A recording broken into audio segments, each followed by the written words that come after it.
붙잡힌 시선, 따뜻한 공정의 가치로 함께합니다. 황보선의 출발 새 아침.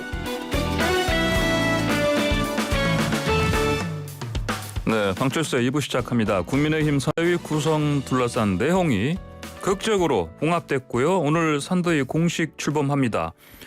윤석열 후보와 이준석 당대표의 울산 회동에 김종인 전 비대위원장의 합류로 활용 점정을 찍었죠. 자, 뒤에서 이분이 마쿠에서 많이 뛰었다고 들립니다. 국민의힘 김재원 최고위원입니다. 자세한 이야기 직접 들어보겠습니다. 김재원 최고위원님 안녕하십니까? 네, 안녕하세요. 예. 자, 수시로 와인을 들고 김종인 전 위원장의 집을 찾아가서 설득하셨다. 이렇게 전해집니다. 몇 번 가신 겁니까? 여러 번 갔습니다. 여러 번요? 네. 손가락 예. 뭐 10개. 그 정도는 아니고요. 예. 예. 10번까지는 아니시고 하여튼 여러 번 가셨는데 그때마다 저 와인 들고 가셨죠? 와인은 몇 번 가지고 가셨습니까? 그러면? 3만 원짜리 와인 들고 가서 10만 원짜리 와인 예. 얻어먹고 왔죠. 그렇습니까?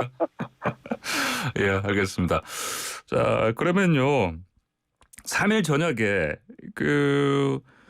울산에 당시에 윤석열 후보가 있었는데 그때도 그 윤 후보한테 이 김 위원장의 선대위 합류 사실 알리신 분이 바로 김재원 최고위원이십니까? 제가 현장에 있었던 것은 맞고요. 네. 그날 금요일 날 저녁에 대구로 찾아가기 전까지는 조금 아직 전혀 예. 결론이 내려진 게 없어서 사실은 윤 후보께 잘 될 수도 있다. 잘 되면 전화 연결하겠다고 미리 알려드렸고 예. 그러나 가능성이 그렇게 높지는 않았었거든요. 왜 그랬습니까? 그게 가능성이 좀 높지 않았다. 아니 그 전까지 별로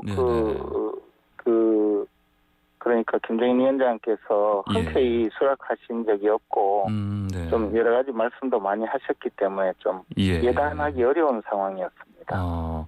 자, 이렇게 여러 번 찾아가셔서 김재원 최고위원께서 설득을 하셨는데 뭐 가지고 설득하신 겁니까?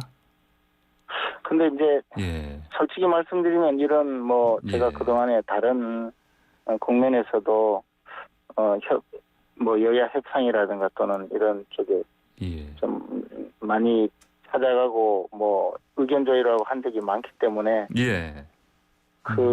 일종의 거강꾼이잖아요. 거강꾼이요. 예. 네네. 그래서 거강꾼이 속사정 다 얘기하면 다음 장사를 망치거든요. 아, 그렇습니까? 그래서 무슨 구체적인 말씀을 드리는 거는 조금 말씀드리기가 좀 어려우니 양해해 주십시오. 알겠습니다. 예. 자, 김재원 위원장이 그 전에 주접을 떨어놨다 이런 얘기까지 했던 적이 있지 않습니까? 그게 아무래도 이른바 윤핵관 관련 아니겠습니까? 이것도 확실히 좀 정리가 되는 상황입니까? 물론 그 부분에 대해서 윤석열 후보와 이준석 대표 간의 이야기를 정리한 보도를 보니까 엄중 경고하는 선으로 끝냈다고 되어 있던데요. 사실 저는 이번에 이제 김종인 위원장께서 선대위에 합류하는데 상당한 장애 요인이 그런 특정 언론, 특정 인터넷 언론의 출처불명의 악질적인 기사 때문에 상당히 좀 영향이 있었다고 봅니다. 그런데 과연 이게 윤석열 핵심 관계자라고 하는 그분이 실제 하는지 제가 면밀히 좀 탐색을 해봤는데 윤석열 캠프 핵심 정무 관계자라는 것으로 인식될 만한 분들은 다 전혀 아닌 것으로 확인이 됐거든요. 그렇습니까? 우리가 보통 떠오르는 몇 분 이름은 거기에 전혀 안 들어가 있다? 네. 그리고 이런 기사를 보면 항상 이제 목적이 있는 기사인데요. 이게 여러 사람들이 조금씩 이야기한 거를 그냥 짜집기 위해서 쓴 것인지 아니면 사실은 별 관계 없는 사람의 악의적인 얘기를 윤석열 측 핵심 관계자라는 이름으로 그 써버린 것인지 아니면 아예 그 존재하지 않는 그 가공의 인물의 그 이야기인지 예. 뭐 하여튼 알 수가 없는 정도의 내용이었고요. 뭐 그것은 이제 또 기사가 나온다면 그것은 저는 예. 허위 기사라고 생각합니다. 뭐 흔히 말하는 소설이다 이런 말씀입니까? 지금 전체적으로 봤을 때 그동안 나온 얘기들이 소설보다는 뭐 소설보다는 더 좀 좋지 않은 거죠. 소설은 재밌기라도 하죠. 예. 알겠습니다. 김종인 전 위원장이 이번에 총괄선대위원장직 수락하면서 최소한의 조건으로 언급한 게 있을까 궁금해하는 사람 많습니다. 어떤 게 있을까요? 김종인 위원장은 자신이 생각하는 선거 운동의 방향 그리고 그 방향이 실제 집행될 수 있는 의사 전달 체계 뭐 그런 데 관심이 많으신 분이거든요. 그러니까 총괄선대위원장을 맡았고 자신이 생각하는 대선의 이제 승리의 방향은 있는데 그것이 전혀 관철되지 않고 있으면 결국에는 그 일한 보람이 없다. 왜냐하면 내가 선거를 도와서 승리로 이끌더라도 요구하는 것이 없는데 뭐 자리를 맡을 것도 아니고 무슨 뭐 다른 요구하는 내용도 없는데 오로지 정권을 교체해서 얻는 그 보람 그 나름대로의 성취감 때문에 일하는데 그것조차 내가 역할을 할 그런 단계가 되지 않는다면 의미가 없지 않느냐 이런 생각이 강하기 때문에요.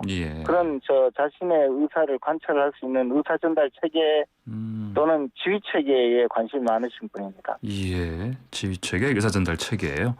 그러면요. 김병준 상임선대위원장과의 어떤 관계라든지 이 부분에서는 어떻습니까? 뭐 역할 조정이라든지 뭐 자리 이동 가능성 심지어 이런 거 생각할 수 있을까요? 그 김종인 위원장께서 그 총괄선대위원장을 수락하실 때 그런 조건은 하나도 없이 뭐 김병준 위원장의 역할은 현재의 역할을 그대로 수행하시는 것으로 그런 전제 아래 맡으셨고요. 다만 이제 김종인 위원장은 그 중앙선거대책기구의 장으로서 당무 전반을 통할 조정하고 또 선거대책기구를 총괄하는 역할을 맡으셨기 때문에 두 분 사이에 뭐 특별히 그 역할의 조정이 필요가 없다고 보여집니다. 그렇군요. 알겠습니다. 자, 그런데 김종인 전 위원장이 기자들한테 이 얘기했거든요. 경제에 큰 상식이 없는 사람들이 시장 경제 내세워서 자유주의자 행세를 한다. 이거 김병준 위원장 겨냥한 발언 아닙니까, 이거? 뭐 굳이 김병준 위원장을 겨냥했다기보다도요. 과거에 김병준 위원장이 우리 당의 그 비대위원장을 맡으셨을 때 가장 그 중점적으로 말씀하셨던 것이 국가주의로 그 국가 나라를 운영하는 것은 결코 바람직하지 않다. 그렇게 해서 이제 자유주의적 성향으로 많이 말씀을 하셨고 지금 김종인 위원장은 이 코로나19 사태에 국민들의 삶이 전부 피폐해지고 있기 때문에 정부의 역할 내지 국가의 역할이 훨씬 커져야 한다는 생각을 갖고 있습니다. 과거에 보면 지난 총선 때도 예산 중에서 이제 유휴 예산을 100조 원 가량 만들어서 그 국민의 살림살이에 투입을 해서 이걸 살려야 된다는 주장을 했었는데 그때 당시에는 저도 깜짝 놀랄 만큼의 혁신적인 주장이었거든요. 이것은 이제 반국가주의로는 해결할 수 없는 그런 주장이었죠. 그러니까 그 측면에서 조금 생각이 다른 건 분명한 것 같습니다. 네, 알겠습니다. 뭐 그럼 앞으로 이 두 인사 김종인, 김병준 그 두 분의 관계에서 뭐 불안 뭐 할 만한 요소는 그러면 여전히 그래도 남아 있지 않을까요? 어떻게 전망하십니까? 그런 부분에 대해서 이제 선거대책기구를 총괄하는 김종인 위원장의 그 의사가 예를 들어 정책적인 측면 내지 공약으로 조금 구현되는 것이기 때문에 저는 뭐 큰 의견 충돌이 있지는 않을 거라고 생각합니다. 그리고 어차피 선거대책기구는 협의를 통해서 의견을 모아가는 과정이 있기 때문에 그런 정도의 약간의 의견 차이는 조정될 수밖에 없는 과정이 있죠. 예, 알겠습니다. 자, 그럼 김종인 위원장이 이제 일종의 별동대를 따로 꾸린다 이렇게 전해지고 있는 얘기이지 않습니까? 네, 맞죠? 그것이 이제 네. 종합상황본부를 통해서 선거대책기구마다 종합상황실을 보통 꾸리는 이유가 이제 현재의 그 선거 운동 과정에서 벌어지는 각종 그 상황을 점검하고 방향성을 확립하기 위한 것이거든요. 네.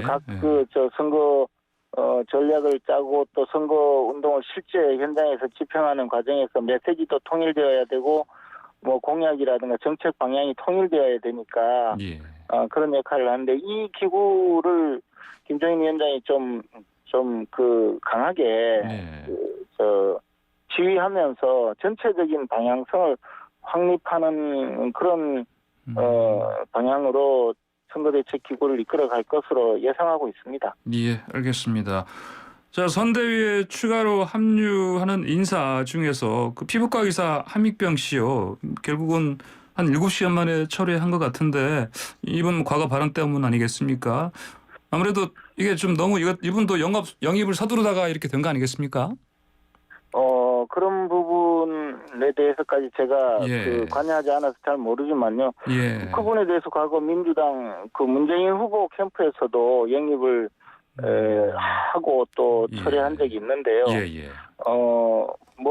사실 그분도 나름대로 훌륭한 분인데 자신의 생각을 좀 과장해서 말씀하신 그 기록이 있어서 선거 운동 과정에서의 어떤 좀 문제점 때문에 그러신 것 같은데 개인적으로는 좀 안타까운 생각이 있습니다. 개인적으로 안타까우시다는 말씀은 저는 그분을 전혀 모르는데요. 그러나 이제 또 그 사회적으로 그 유명 인사를 그 또 선거 대책기구에서 영입을 했다가 또 처리하고 이러면서 개인적으로는 상당히 고통스러울 텐데 조금 더 우리가 신중하게 또 그 모시는 절차가 필요하리라고 생각합니다. 예, 알겠습니다. 자, 김종인 위원장 합류로요. 이분들 이름이 자주 거론되는데 금태섭, 윤희숙, 권경애 이분들 중에 그 합류 확정된 분이 일단 금태섭 전 의원이죠. 그렇게 보도를 하고 있고요. 저는 지금 거론되는 분들은 다 모셨으면 하는 바람이 있습니다. 그렇습니까? 예. 다, 이 세 분 다? 네. 알겠습니다. 그뿐만 아니라 나머지 분들도 전부 모셨으면 하는 바람이 있습니다. 알겠습니다. 홍준표 의원의 그 경선 당시 캠프 대변이었던 분이죠. 여명 그 시의원이 청년본부장으로 합류했는데 자 그러면요. 홍준표 의원은 여전히 선대위 합류할 생각이 없다고 봐야 되겠습니까? 저는 홍준표 의원은 홍준표식대로 가장 열심히 지금 윤석열 후보를 돕고 있다고 보고 있습니다. 사실 얼마 전에 그 이재명 후보를 향해서 살인자 집안에 포악한 사람은 대통령이 되어서는 안 된다. 이런 그 말을 남겨서 상당히 그 인상 깊은 그런 대목이 있었는데요. 홍준표식으로 선거를 돕는 방식이 아닌가 생각을 합니다. 지금처럼만 해주셔도 가장 효율적으로 효과적으로 돕고 있지 않나. 그러나 앞으로 좀 더 적극적으로 도울 수 있는 충분한 기회가 있기 때문에 지금 선대위에 참여하지 않는다고 해서 큰 문제는 없다고 생각합니다. 예, 알겠습니다. 유승민 전 의원은 어떻습니까? 이분은 합류 안 합니까? 아직 그 부분에 대해서는 제가 알지 못합니다. 혹시 이분도 김채고 의원님께서 아까 말씀하신 그 거간으로서 와인 들고 찾아가셔서 하실 생각 없습니까? 저는 그보다 더 중요한 일이 있기 때문에요. 또 다른 쪽으로 방향을 정하고 있습니다. 알겠습니다. 와인은 일단 아껴 드시고요. 예, 알겠습니다. 자, 선대위원장으로 합류한 이수정 교수더러요. 주말에 안티 페미니즘 단체가 물러나라 퇴진하라 시위 벌였고 그리고 사퇴 촉구 서명까지 국민의힘 측에 전하지 않았습니까? 네. 이런 상황이 되면 어떻습니까? 이수정 교수 거취 관련 논의가 좀 나올까요? 근데 이수정 교수님이 합류하신 네. 의미가 예. 있기 때문에 뭐 그런 분들이 반대하시는 그것 자체가 또 네. 이수정 교수님이 합류하신 큰 의미거든요. 예. 큰 역할이 있고 하기 때문에 저는 이수정 교수님이 충분히 네. 의미 있는 역할을 하실 거고 선거 과정에 큰 도움을 주실 거라고 생각합니다. 예, 알겠습니다. 예를 들면 사퇴 촉구 서명에도 불구하고 계속 자리를 지켰으면 좋겠다. 이게 최고위원님의 네. 오히려 그런 의미가 있는 거죠. 그런 네. 분들이 반대하는 것이 이수정 교수님의 진정한 또 존재 의의가 아닐까 생각합니다. 알겠습니다. 윤석열 후보 이제 선대위도 공식 출범하니까요. 그 부인 김건희 씨도 좀 등장할 때가 되지 않았습니까? 어떻게 예측할 수 있겠습니까? 그 사정에 따라서 네. 물론 보시겠지만 지금은 내조를 충실히 잘하고 있다고 전해 듣고 있고요. 예. 또 공식 선거 기간은 아직도 한참 후거든요. 예. 그렇기 때문에 뭐 이런저런 그 필요성과 사정을 봐서 참여하지 않을까 생각합니다. 알겠습니다. 그리고 김재현 최고위원께서는 클린 선거 전략 지원장도 맡고 계시는데 김건희 씨 관련해서 뭐 이것저것 그 허위 사실이 많다 대응하시겠다 하시지 않습니까? 네. 예. 지금까지 그 이재명 캠프 또는 민주당 관계자들이 네. 김건희 씨에 대해서 각종 그 모략과 음해를 많이 했는데요. 이것은 명백히 공직선거법에서 정한 후보자 비방죄에 해당되거든요. 예. 경중을 가려서 네. 반드시 끝까지 형사 책임을 묻고 이 정치판에서 더 이상 이런 저질 선거운동이 이루어지지 않도록 이번 기회에 철저하게 막아나갈 생각입니다. 네, 알겠습니다. 최고위원님 오늘 말씀은 여기까지 듣겠습니다. 고맙습니다. 고맙습니다. 네, 지금까지 국민의힘의 김재원 최고위원이었습니다.